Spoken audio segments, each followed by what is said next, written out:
আসসালামু আলাইকুম। সকলকে আমন্ত্রণ আনন্দ টিভি সংবাদে। আপনাদের সঙ্গে আছি আমি সুমাইয়া আজাদ।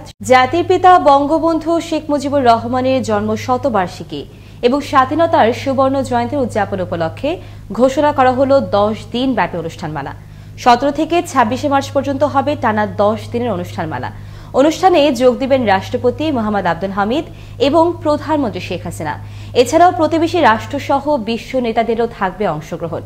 শুক্রবার এক সংবাদ সম্মেলনে অনুষ্ঠানমালার এই কর্মসূচি ঘোষণা করেন বঙ্গবন্ধু শেখ মুজিবুর রহমানের জন্ম শতবার্ষিকী উদযাপন জাতীয় বাস্তবায়ন কমিটির প্রধান সমন্বয়ক ড কামাল আব্দুল নাসির চৌধুরী।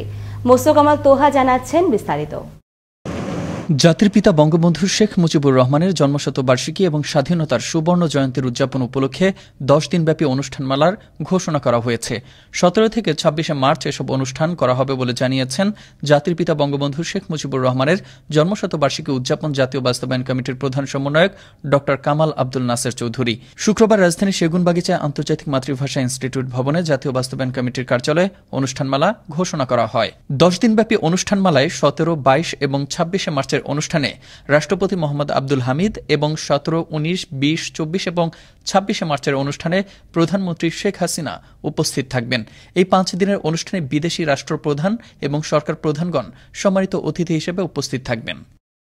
17 মার্চের অনুষ্ঠানে প্রধান অতিথি হিসেবে মালদ্বীপের রাষ্ট্রপতি ইব্রাহিম মোহাম্মদ সলিহ, 19 মার্চ শ্রীলঙ্কার প্রধানমন্ত্রী মাহিন্দা রাজাপাকসে, 22 মার্চ নেপালের প্রেসিডেন্ট বিদ্যাদেবী ভান্ডারী, 24 মার্চ ভুটানের প্রধানমন্ত্রী লোটে শেরিং এবং 26 মার্চের অনুষ্ঠানে ভারতের প্রধানমন্ত্রী নরেন্দ্র মোদী উপস্থিত থাকবেন। 17 মার্চের অনুষ্ঠানে শুভেচ্ছা বক্তব্য প্রদান করবেন চীনের রাষ্ট্রপতি শি জিনপিং এবং কানাডার প্রধানমন্ত্রী জাস্টিন ট্রুডো। 18 মার্চ কম্বোডিয়ার প্রধানমন্ত্রী হুন সেন সহ আরও অনেকেই পর্যায়ক্রমে বক্তব্য প্রদান করবেন। অনুষ্ঠানে স্বাস্থ্যবিধি অনুসরণ করে সীমিত আকারে 500 জন আমন্ত্রিত অতিথি উপস্থিত থাকবেন। এছাড়া সার্বিক অনুষ্ঠানমালায় বিভিন্ন দেশের রাষ্ট্রপ্রধান, সরকার প্রধান, আন্তর্জাতিক সংস্থার প্রধান এবং গুরুত্বপূর্ণ ব্যক্তিদের ধারণকৃত বক্তব্য প্রচার করা হবে। প্রতিদিনের অনুষ্ঠানই টেলিভিশন চ্যানেল, অনলাইন মিডিয়া এবং সোশ্যাল মিডিয়ায় সরাসরি সম্প্রচার করা হবে। জাতির জনক বঙ্গবন্ধু শেখ মুজিবুর রহমান বেঁচে থাকুক বাঙালির হৃদয়ে অনন্তকাল ধরে। বিশ্ব দেখুক এক বদলে যাওয়া বাংলাদেশকে। মোস্তফা কামাল তোহা, আনন্দ টিভি, নিউজ ডেস্ক। প্রধানমন্ত্রীর নির্দেশনার প্রতি সম্মান রেখে আর কোনো কর্মসূচি না দেওয়ার ঘোষণা দিলেন নোয়াখালী বসুরহাট পৌরসভার মেয়র আব্দুল কাদের মির্জা। এ সময় তিনি অভিযোগ করে বলেন তাকে হত্যার চেষ্টা চলছে। শনিবার সকাল 10:30টায় বসুরহাট পৌরসভা কার্যালয়ে সংবাদ সম্মেলনে এসব কথা বলেন বসুরহাট পৌর মেয়র। এ সময় মেয়র প্রশাসনের ধরপাকড় বন্ধেরও আহ্বান জানান তিনি। করোনা ভাইরাসে দেশে গত 24 ঘন্টায় মারা গেছেন আরও 12 জন। এ নিয়ে মৃতের সংখ্যা বেড়ে দাঁড়ালো 8,527 জনে। এছাড়া গত 24 ঘন্টায় নতুন করে করোনা শনাক্ত হয়েছে 1,014 জনের শরীরে। এ নিয়ে দেশে মোট করোনা শনাক্ত দাঁড়ালো 5,56,236 জন। করোনা ভাইরাস নিয়ে শনিবার বিকেলে স্বাস্থ্য দফতরের প্রেস বিজ্ঞপ্তিতে এ তথ্য জানানো হয়। বাদপড়া বেসরকারি প্রাথমিক বিদ্যালয়গুলো জাতীয়করণের লক্ষ্যে মানববন্ধন করেছে বাদপড়া বেসরকারি প্রাথমিক শিক্ষক সমিতি। শনিবার জাতীয় প্রেসক্লাবের সামনে এই অবস্থান কর্মসূচিতে বক্তব্য প্রদান করেন সংগঠনের আহ্বায়ক বগরুল আমিন সরকার। এ সময় বক্তারা বলেন, যুদ্ধ বিধ্বস্ত দেশে বঙ্গবন্ধুর মতো প্রধানমন্ত্রী শেখ হাসিনাও শিক্ষাক্ষেত্রে ইতিহাস গড়েছে। এ সময় বাদপড়া প্রাথমিক বিদ্যালয়কে সরকারি করতে প্রধানমন্ত্রীর হস্তক্ষেপ কামনা করেন মানববন্ধনের বক্তারা। ইউনিয়ন পরিষদ নির্বাচনে বিতর্কিত ও বহিরাগত কাউকে মনোনয়ন না দেওয়ার দাবিতে খুলনায় দিঘলিয়ার 3 নম্বর সদর ইউনিয়নে শনিবার সকালে অনুষ্ঠিত হল এক মানববন্ধন কর্মসূচি। এই মানববন্ধন করেন বর্তমান চেয়ারম্যান ফিরোজ মোল্লার সমর্থকরা। শনিবার দিঘলিয়া উপজেলার সামনে মানববন্ধন ও বিক্ষোভ সমাবেশে বক্তারা আসছে 11 এপ্রিল ইউনিয়ন পরিষদের নির্বাচনে দিঘলীয় ইউনিয়নকে আওয়ামী লীগের ঘরে রাখতে উপযুক্ত প্রার্থীকে মনোনয়নের দাবি জানান। বগুড়া সদরের শিকারপুর গ্রামে অনুমোদনবিহীন কয়েল তৈরির কারখানায় ভয়াবহ অগ্নিকাণ্ডের ঘটনায় অগ্নিদগ্ধ হয়ে মৃত্যু হল বেলাল হোসেন নামের এক যুবকের। শনিবার সকাল 6টায় কারখানাটির ভেতর থেকে প্রচণ্ড কালো ধোঁয়া বের হতে দেখে গ্রামবাসী আগুন নেভানোর চেষ্টা করে। পরে ফায়ার সার্ভিসের 3টি ইউনিট ঘটনাস্থলে পৌঁছে 2 ঘণ্টা চেষ্টা চালিয়ে আগুন নিয়ন্ত্রণে আনে। এ সময় কারখানা থেকে অগ্নিদগ্ধ বেলাল হোসেনের মরদেহ উদ্ধার করে ফায়ার সার্ভিস কর্মীরা। বৈদ্যুতিক শর্ট সার্কিট থেকে অগ্নিকাণ্ডের সূত্রপাত হতে পারে বলে প্রাথমিকভাবে ধারণা করা হচ্ছে। ফেনী শহরের বড় বাজারে একটি বিপণী বিতানে আগুন লেগে বশীভূত হল দোকান। ফায়ার সার্ভিস ও স্থানীয় সূত্রে জানা যায়, ফেনী শহরে একটি মার্কেটের দ্বিতীয় তলার একটি রেস্টুরেন্টে শনিবার সকালে অগ্নিকাণ্ডের এই ঘটনা ঘটে। খবর পেয়ে ফায়ার সার্ভিস কর্মীরা ঘটনাস্থলে গিয়ে আগুন নিয়ন্ত্রণে আনেন। এতে হতাহতের কোনো খবর পাওয়া যায়নি। ফেনী ফায়ার সার্ভিসের senior station officer Zakir Hossain জানান, গ্যাসের চুলা থেকে অগ্নিকাণ্ডের ঘটনা ঘটে।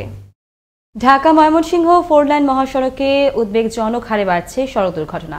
প্রতিদিনই স্বজন হারাদের কান্নায় ভারী হচ্ছে মহাসড়কের আকাশ বাতাস। ফেব্রুয়ারি থেকে চলতি মাস পর্যন্ত মহাসড়কে প্রাণ হারান 17 জন। প্রত্যক্ষদর্শীরা বলছেন, গাড়ির অতিরিক্ত গতি এবং পথচারীদের অসাবধানতাই অধিকাংশ দুর্ঘটনার কারণ। এমন পরিপ্রেক্ষিতে কর্তব্যরত হাইওয়ে পুলিশ বলছেন, নিয়মিত সড়ক মনিটরিং করে নেওয়া হচ্ছে আইনি ব্যবস্থা। ময়মনসিংহ থেকে রফিকুল ইসলাম রফিকের প্রতিবেদন। রাতের আঁধার কিংবা দিনের আলো কোনোটাই যেন নিরাপদ নয় ঢাকা ময়মনসিংহ মহাসড়কে যাত্রী ও পথচারীদের প্রতিদিন ছোটখাটো দুর্ঘটনা লেগেই আছে। ফেব্রুয়ারি মাসে 9 জনের মৃত্যু ঘটলেও মার্চ মাসের প্রথম সপ্তাহেই সড়কে প্রাণ হারিয়েছে নারী পুরুষ সহ 8 জন। নিহতদের বেশিরভাগই পথচারী, আবার কেউ মোটরসাইকেল চালক। হাইওয়ে পুলিশের নিয়মিত মহড়া থাকলে হয়তো কিছুটা হলেও হ্রাস পেত স্বজন হারাদের কান্না। সড়ক দুর্ঘটনা নিয়ে যেমনটা জানালেন প্রত্যক্ষদর্শীরা।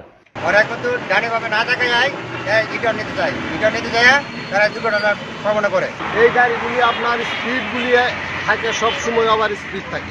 ভালুকা স্টেশনটি মহাসড়কের অনেকটা মাঝামাঝি হওয়ায় কাছাকাছি এলাকায় এসেই চালকদের মধ্যে সৃষ্টি হয় এক অসম প্রতিযোগিতা। একটি অসম প্রতিযোগিতা তৈরি হয় ময়মনসিংহ থেকে ঢাকাগামী গাড়ি।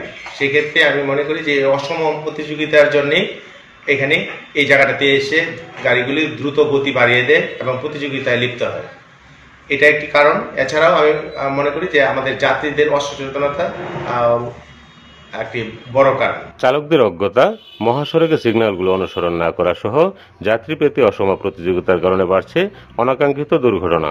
যে ইউটার্নগুলা কোথায় আছে, ইউটার্ন নেওয়ার সময় দেখা যায় এদের একটা মিসিং হয়ে যায়। তারা ইউটার্নগুলা ঠিকমতো ফলো আপ না করার কারণে মূলত এই হাইওয়ে রোডের অ্যাক্সিডেন্ট, সড়ক দুর্ঘটনার সংখ্যা প্রতিনিয়ত বৃদ্ধি পাচ্ছে। কিছুটা সড়ক দুর্ঘটনা হয়তো বা কম হবে। সচেতন করার পাশাপাশি নেওয়া হচ্ছে আইনি ব্যবস্থাও, জানালেন পুলিশের এই কর্মকর্তা। দ্রুত গতির গাড়িগুলোকে স্পিড গানের মাধ্যমে শনাক্ত করে আইনের আওতায় আনতেছি।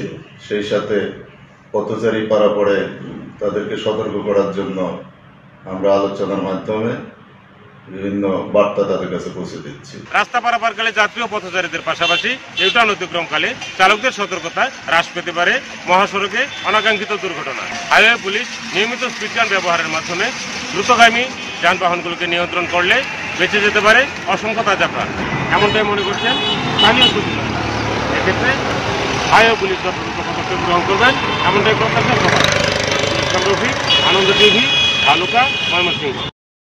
জামালপুরে নিখোঁজের প্রায় 1 মাস পরও উদ্ধার করা হয়নি অপহৃত 10ম শ্রেণীর মাদ্রাসার ছাত্র হাবিবুর রহমানকে। পরিবারের দাবি, অপহরণের পর হত্যা করে লাশ গুম করে ফেলেছে প্রতিপক্ষরা। নিখোঁজের পরে সাধারণ ডায়েরি ও পরে অপহরণকারী দুজনের নাম উল্লেখ সহ আরও 3-4 জনকে আসামি করে থানায় এজাহার দায়ের করেন অপহৃত হাবিবুরের বাবা। এর আগেও হাবিবুরকে আটক রেখে টাকার বিনিময়ে ছেড়ে দেয় প্রতিপক্ষরা। এদিকে সন্তানকে না পেয়ে গগনবিদারী আর্তনাদ করছেন তার স্বজনরা।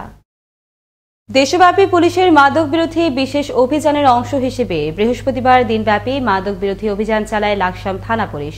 লাকসাম পৌর শহরে পশ্চিমগাঁও ও সাহাপাড়া সহ বিভিন্ন স্থানে অভিযান পরিচালনা করে পুলিশ। এ সময় উদ্ধার করা হয় বিপুল পরিমাণ বিদেশি মদ, হুইস্কি ও বিয়ার। আটক করা হয় 4 মাদক কারবারিকে। লাকসাম মনোহরগঞ্জ সার্কেল সিনিয়র সহকারী পুলিশ সুপার মহিদুল ইসলামের নেতৃত্বে এবং থানার ভারপ্রাপ্ত কর্মকর্তা তদন্ত তোফাজ্জল হোসেনের পরিচালনায় এই অভিযান পরিচালিত হয়। বিয়ের গেট সাজিয়ে প্যান্ডেল নির্মাণ করে গায়ে হলুদ সহ ধুমধাম আয়োজনে মাদারীপুরের শিবচরে বিয়ের বন্ধনে আবদ্ধ করা হলো সুবিধা বঞ্চিত 2 প্রতিবন্ধী যুবক যুবতীকে। আর এর সমস্ত ব্যয়ভার বহন করে এলাকাবাসী। এলাকাবাসীর এই প্রশংসনীয় উদ্যোগে খুশি নবদম্পতি। ভালোবাসার স্বীকৃতি পেয়ে তারা কৃতজ্ঞতা সাধারণের মতো জানাতে না পারলেও তাদের চোখে মুখে ছিল আনন্দ উচ্ছ্বাস। এই ছিল এখনকার মতো। আনন্দ টিভির সংবাদ দেখুন প্রতিদিন বিকেল 5টা 30 মিনিট এবং রাত 9টা 30 মিনিটে। আনন্দ টিভির সঙ্গে থাকার জন্য সকলকে ধন্যবাদ।